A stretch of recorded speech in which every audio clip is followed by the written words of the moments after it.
नमस्कार दोस्तों, मैं अजीत रंजन अधिवक्ता और वैदिक सलाहकार अपने YouTube चैनल पर एक बार फिर से आपका हार्दिक अभिनंदन और स्वागत करता हूं। दोस्तों, किसी ने कहा है कि सूखी हुई शाखों पर भी फूल खिलते देखा है। सूखी हुई शाखों पर भी फूल खिलते देखा है, आंसू पत्थर की आंखों से गिरते देखा है। मत उड़ाओ मजाक मेरी खामोश मोहब्बत का, मत उड़ाओ मजाक मेरी खामोश मोहब्बत का, क्योंकि मैंने ख्वाबों को भी हकीकत में बदलते देखा है। जी हाँ दोस्तों, ठीक इसी तरह की दर्द भरी कहानी है बिहार के बाढ़ सचिवों की, जिसके बारे में यूट्यूब पर न जाने कितनी भ्रांतियां फैला दी गई है। अब तो बिहार के कई जिलों से वार्ड सचिव हमें फ़ोन के माध्यम से, व्हाट्सएप के माध्यम से और हमारे वीडियो में कमेंट करके हमसे पूछते हैं कि सर, आपका चैनल हम और हमारा कानून बिहार के पंचायत प्रतिनिधियों और संविदा कर्मियों के लिए बनाया गया है। तो मैं जानना चाहता हूं कि आपके अनुसार क्या वार्ड सचिव बिहार का संविदा कर्मी है, और यदि नहीं है तो इसका फ्यूचर क्या है।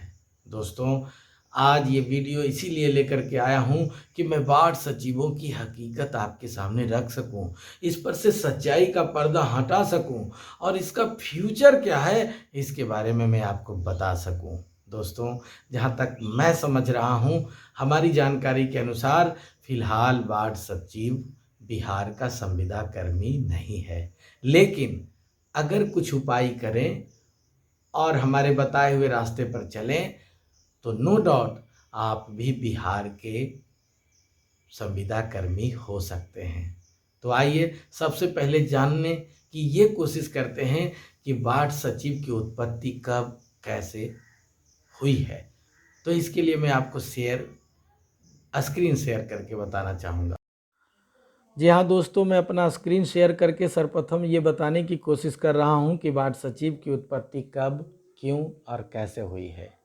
जहाँ तक वार्ड सचिव की उत्पत्ति की बात है तो मेरा मानना है कि वार्ड सचिव की उत्पत्ति बिहार के मुख्यमंत्री आदरणीय श्री नीतीश कुमार जी की सोच की उपज है।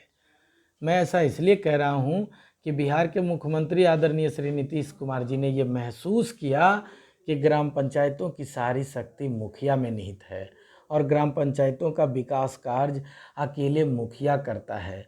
तो ये पाया गया कि मुखिया जिस गांव से बिलोंग करता है, जिस टोला और मोहल्ला से बिलोंग करता है, उनका ध्यान ज़्यादातर अपने ही गांव, अपने ही टोला और मोहल्ला में होता है और पंचायतों का विकास कार्य ज़्यादा से ज़्यादा मुखिया जी का गांव, टोला, मोहल्ला में ही होता है।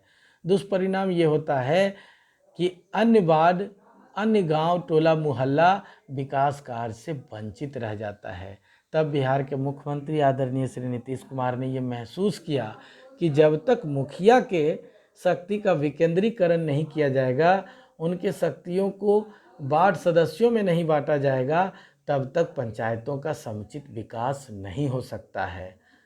इसी उद्देश्यों की पूर्ति हेतु सन 2017 ईस्वी में आदरणीय नीतीश कुमार जी बिहार वार्ड सभा एवं वार्ड कार्यान्वयन एवं प्रबंधन समिति कार्य संचालन नियम 2017 बनाया और अपनी महत्वाकांक्षी योजना 7 निश्चय की योजना हर घर नल का जल का कार्यभार वार्ड सदस्यों को सौंपा और उनको मदद करने के लिए वार्ड सचिव की उत्पत्ति की गई।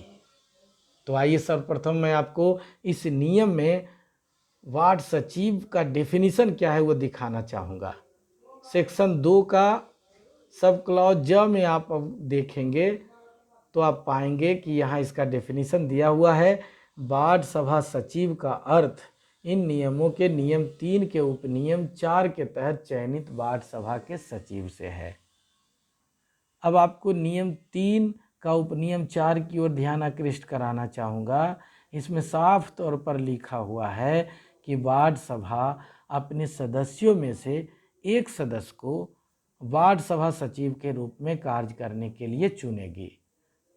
वार्ड सभा अपने सदस्यों में से एक सदस्य को वार्ड सभा सचिव के रूप में कार्य करने के लिए चुनेगी, जिसकी न्यूनतम शैक्षणिक योग्यता 10वीं कक्षा पास होगी। यहाँ ये भी लिखा गया कि पंचायती राज संस्थाओं, ग्राम कचहरी के अध्यक्ष या किसी पदाधिकारी के परिवार से कोई भी व्यक्ति वार्ड सभा सचिव के रूप में नहीं चुना जाएगा।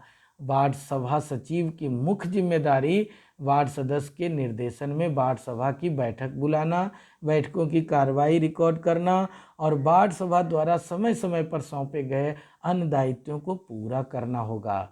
मैं इसी लाइन के वजह से आपसे कहा कि वार्ड सचिव बिहार सरकार का संविदा कर्मी नहीं है, क्योंकि बिहार सरकार का संविदा कर्मी होने के लिए बिहार सरकार उसका नियुक्ति नियमावली बनाती है और उस नियमावली के तहत उसकी नियुक्ति होती है। लेकिन वार्ड सचिव की नियुक्ति वार्ड सभा के सदस्यों द्वारा की गई है। इसीलिए मैंने कहा कि वार्ड सभा सचिव बिहार सरकार का संविदा कर्मी नहीं है। लेकिन मैंने आपसे ये भी कहा था कि वार्ड सचिव बिहार सरकार का संविदा कर्मी हो सकता है। ऐसा इसलिए मैंने कहा कि बिहार सरकार ने ये महसूस किया कि बिहार सरकार की महत्वाकांक्षी योजना नल जल का कार्य वार्ड सदस्य को तो सौंपा गया, लेकिन इसका देख रेख कौन करेगा। तब उन्होंने ये फील किया कि इसके देख रेख के लिए एक अनुरक्षक का पद सृजित किया जाए। तो कैबिनेट ने फैसला लिया कि वार्ड सदस्य ही अनुरक्षक होंगे। कैबिनेट ने कहा कि वार्ड सदस्यों को भत्ता के रूप में 500 रुपये प्रति माह मिलता है। बिहार सरकार 2000 रुपये अतिरिक्त प्रति माह दे दिया करेगी, यानी उनको 2500 रुपये प्रति माह मिलना शुरू हो जाएगा और हर वार्ड में 200 घर कम से कम नल का जल प्राप्त करते हैं और हर घर से 30 रुपये उस अनुरक्षक को वसूल करना है। लगभग 6000 की वसूली होगी, उसमें से 50% उस अनुरक्षक को, उस वार्ड सदस्य को दे दिए जाएंगे। लेकिन बिहार सरकार ने ये महसूस किया, बिहार सरकार की कैबिनेट ने ये महसूस किया कि वार्ड सदस्य इंटरेस्ट नहीं ले रहे हैं। तब बिहार सरकार का पंचायती राज विभाग ने वार्ड सचिव को ही अनुरक्षक के रूप में बहाल कर लिया है।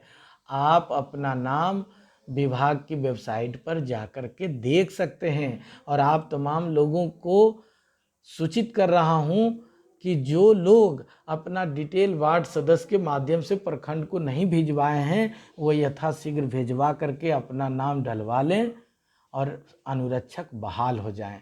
मैंने आपको कहा था कि आपको यदि संविदा कर्मी बनना है तो आपको कुछ कार्य करने होंगे और मेरा सलाह ये है कि आपको शुरू में काम के लिए काम करना पड़ेगा, उसके बाद नाम के लिए काम करना पड़ेगा और अंत में आपको दाम के लिए काम करना पड़ेगा।